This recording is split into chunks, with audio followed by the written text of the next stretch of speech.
नमस्कार साथियों, आज फिर आपके सामने कुछ चौंकाने वाली बातें लेकर आई हूँ। देखिए, हमसे तो सरकारें बहुत उम्मीदें कर रही हैं, जनता से बहुत उम्मीदें हैं, अपेक्षाएं हैं, संवेदनाओं की दरकार है। क्या आपको और हमको अपनी चुनी हुई सरकारों से कोई उम्मीद नहीं होनी चाहिए? क्या हमारी कोई अपेक्षाएं नहीं होनी चाहिए?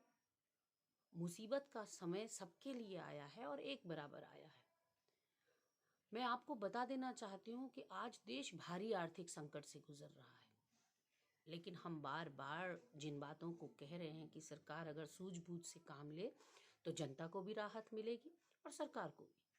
आपने 3,80,000 करोड़ की जो बुलेट ट्रेन की योजना थी और जो नया संसद भवन का निर्माण हो रहा था, अगर आप ये दोनों योजनाओं को कुछ समय के लिए होल्ड पर डाल दें, केवल तब तक के लिए जब तक हम अपने पैरों पर खड़े हो जाते हैं, हमारी ट्रेन पटरी पे आ जाती है, तब तक के लिए ये दोनों योजनाओं को साइड लाइन कर दिया जाता है, तो इस देश को 3,80,000 करोड़ का फायदा होगा।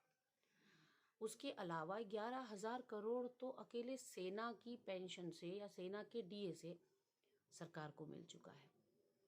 लगभग 25,000 करोड़ जो है बैंक डिपॉजिट्स की ब्याज दर घटाकर मिल चुका है।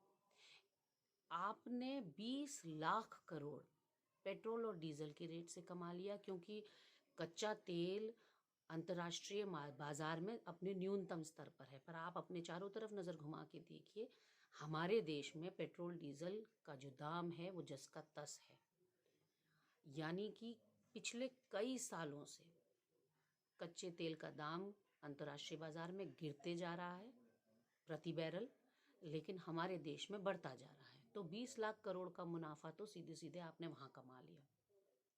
आप बिजली पानी हमारी मुफ्त करा दीजिए। आप तमाम अपने प्रदेशों के मुख्यमंत्रियों से कहिए जहाँ जहाँ आपकी सरकारें हैं कि बिजली पानी मुफ्त कर दें, जनता को कुछ तो राहत मिलेगी।